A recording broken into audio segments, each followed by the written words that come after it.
So hello guys, welcome back to another video, and in this video we are going to continue our if else branching, and in this video we are going to see further more examples like how to check whether a number is even or odd and how to compare two numbers. So this can be done by if else statement. So let's not waste time and let's start with the first.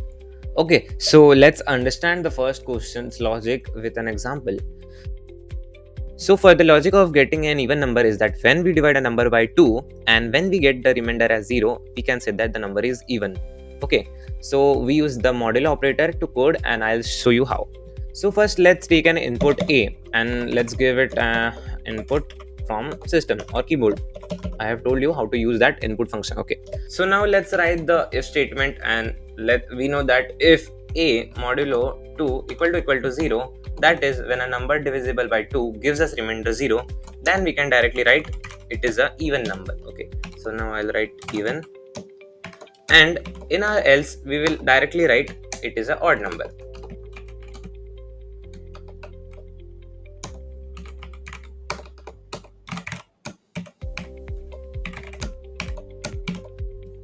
Okay, so now let's try to print it and see what we get. So it's asking for a value. Let's say we give it 5 and it says odd, and we'll again run it and give it 2, and let's say, and it says even.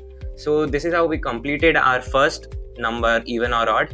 And now let's move on to the second one. Next question, it says compare number. So what do you mean by compare number? It compares number and tells us which one is greater. So for that we will take two numbers and let's take it as a variable n1 and n2. So I'll just copy the input function, and for n2 same. So now it's time for our logic, and the logic is same, that says n1 is greater than n2, then we can directly print n1 is greater.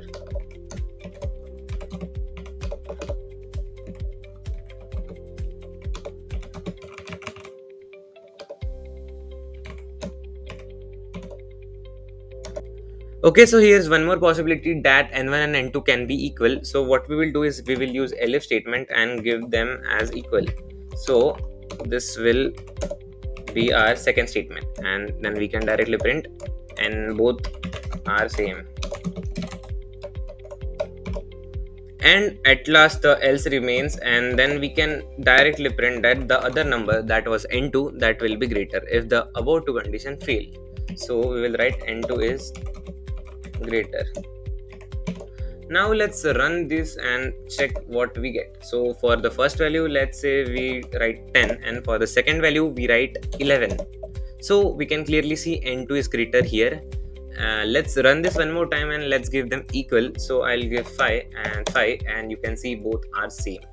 Okay, so that is it for this video. We have covered these two questions, and furthermore also we will cover more topics. So stay tuned and thanks for watching.